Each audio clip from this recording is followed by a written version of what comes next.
வணக்கம். என் தாய் தமிழ் உறவுகளுக்கு இந்த கல்லிடைக்குறிச்சி முருகனின் பணிவான வணக்கங்கள். அதாவது இன்னைக்கு காலையில் நான் ஒரு காணொளி பார்த்தேன். அந்த காணொளியில் கன்னியாகுமரியில் நடந்த சம்பவம்.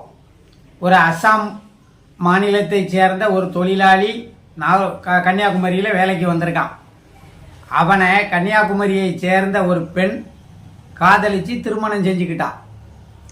ஆனால் அவள் அதுக்கு போலீஸ் ஸ்டேஷன் கேஸ் ஆகிட்டு அவளை விட்டுட்டு போகிறா, இவா போராடுதா. அந்த காட்சியெல்லாம் பார்த்தேன், அந்த காணொலியெல்லாம் பார்த்தேன்.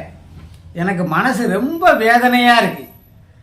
நீங்கள்லாம் சோறை திங்கிங்களா அல்லது சோறுக்கு பதில் வேறு எதுவும் திங்கிங்களான்னு எனக்கு தெரியல.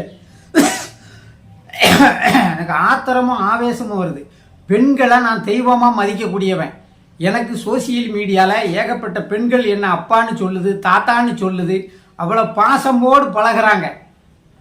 அப்படிப்பட்ட நல்ல உத்தமமான பெண்களுக்கு மத்தியில் இந்த கலிஷடை, நான் கலிஷடைன்னு தான் சொல்லுவேன். என்ன விமர்சனம் வந்தாலும் எனக்கு அதை பற்றி கவலை இல்லை. என் சொந்த பேத்தியோ என் சொந்த மகளோ பாதிக்கப்பட்டிருந்தா என் ரத்தம் எப்படி கொதிக்கும், அப்படித்தான் கொதிக்கும் எனக்கு. உனக்கு காதலிக்கிறதுக்கு கன்னியாகுமரி மாவட்டத்தில் ஆம்பளையே இல்லையா? உனக்கு இங்கே அவ்வளவு பேரும் ஆம்பளையே இல்லை. என் கண்ணுக்கு ஆம்பளையே வருதுன்னு தெரியல. அத்தை மகன் இல்லை, மாம மகன் இல்லை, சொந்தக்காரன் இல்லை, சாதிக்காரன் இல்லை, பக்கத்து தெருக்காரன் இல்லை, பக்கத்து ஊருக்காரன் ஆம்பளை இல்லை. உன் காதலுக்கு உனக்கு என்ன அவ்வளவு திமிரா? அவன் சொன்னானா மருந்தை குடிச்சிட்டு செத்துருவேன்னானா, 2 தடவை சூசைட் அட்டன் பண்ணிட்டானா. அவனை இறக்கப்படுறதுக்கு நீ யார்? முதல்ல உன்னுடைய காம அரிப்புனால அந்த காதலுங்கிற புனிதமான பேரை நீங்கள் கெடுக்கிறீங்க. கேட்டால் காதல், நீங்கள் அரிப்படுத்து போய் திமிரு தென்னவெடுத்து போய் தப்பு பண்ணிட்டு அந்த வீடியோவை பார்த்துக்கிட்டு இருக்கிறவங்களோ அந்த அம்மா அப்பாவோ எவ்வளவு ரத்தம் கொதிச்சு போயிருப்பாங்க. அதாவது சத்தியம் சமாதானம் இதெல்லாம் பற்றி பேசுகிறேன்னா என் மனசையே ரத்தம். எனக்கு பெண்களுக்கு ஒரு துன்பம்னா தாங்க முடியாது.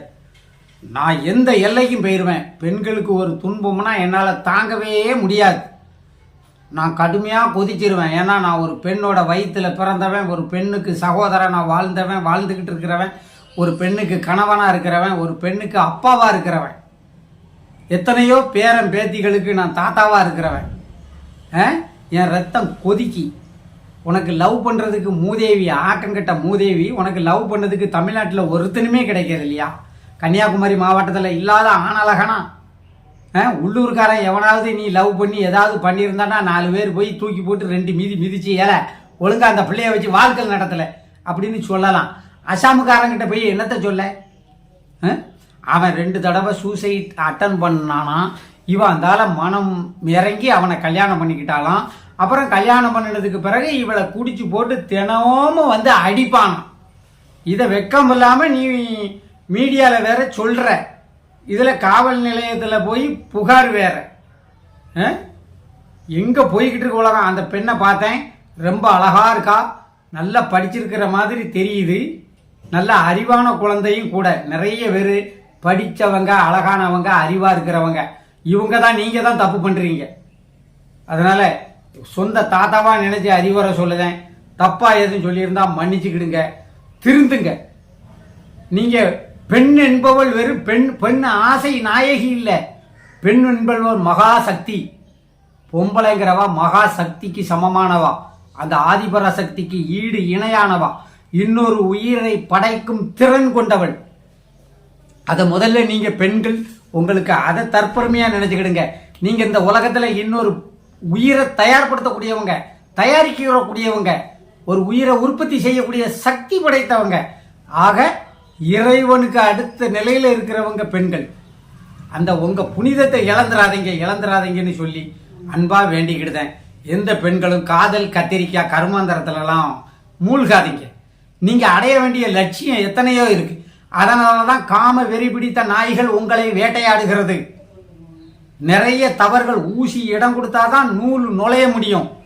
நீங்க சரியான நெருப்பாக இருந்தால் எந்த கரையானும் உங்களை தொடக்கூட முடியாது. வாழ்க பெண்ணினம், வெல்க பெண்ணினம், வெல்க பெண்ணியம். ரொம்ப கொதிப்போட பதிவு போட்டிருக்கேன். கொஞ்சம் கடுமையான வார்த்தைகள் பேசியிருப்பேன், மன்னிச்சுக்கிடுங்க. நன்றி, வணக்கம்.